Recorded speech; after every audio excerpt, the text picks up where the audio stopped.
everyone, welcome back. Thanks for watching. We're going to go through today's strength, which is going to involve some suitcase deadlifts, palloff press, and some side plank with rotations. For the suitcase deadlift, you're going to have the weight on one side.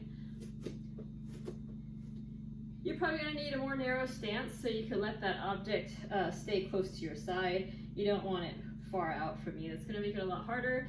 And then with those one-sided movements, you always want to work on the anti-rotation. So you're not going to let that weight pull you to one side, and you also don't want to overcompensate and over-rotate so that you're lopsided either. So you're fighting that anti-rotation, keeping those shoulders and hips square, belly tight, back flat.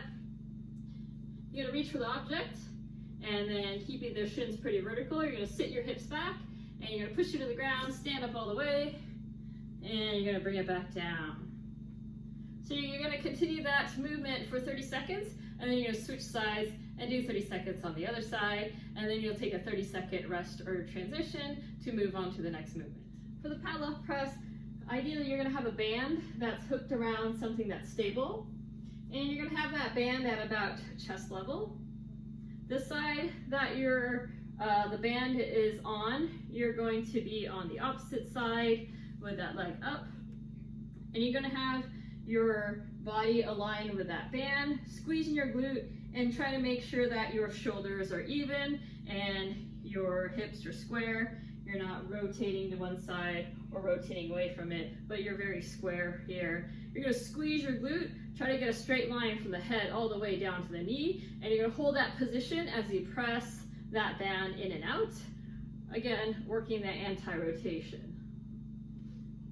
So the key here is making sure that that back foot is flat. You're not up on your toe. You're keeping it flat. You're squeezing that glute, and you have a straight line leading from the head all the way down to the knee as you do this movement.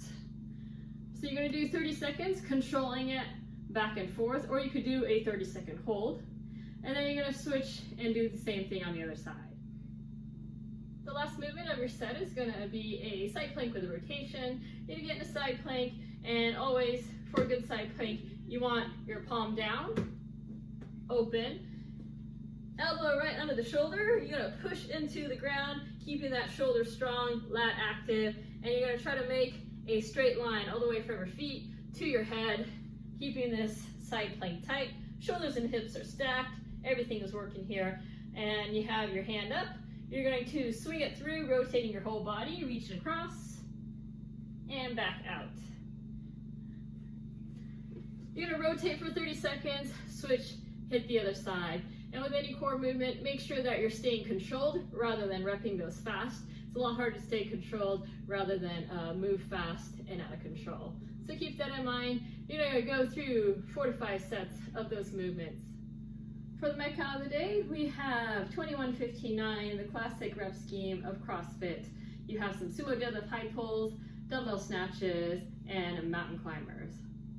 For the sumo deadlift high pull, you're going to be in a wide stance, wider than your shoulders. Now keep in mind, it's still a deadlift, so you want to keep that hinge coming from the hips and not using your knees. So get that back flat, hinge back, and make sure that you're pushing your knees out and you're not letting the knees cave inwards. All right, so keep those shins vertical to the ground. You're going to have that dumbbell on the ground or at about mid-shin, depending on your flexibility. And then you're going to come up hard using your hips, follow through with the elbow high into that high pull. You're going to alternate each time, going into 21 total. And then you're going to go into your dumbbell snatch. Narrow that stance for a dumbbell snatch. Very similar movement. You're going to hinge from the hips, but you're going to high pull and then punch up to the ceiling to go all the way up. Again, you're going to alternate and do 21 total there. Following your alternating single arm dumbbell snatch, you're going to go into mountain climbers. You're going to be in a plank position. You're going to keep that belly tight. You're going to try not to let your hips rise too much. You want to stay light on the balls of your feet.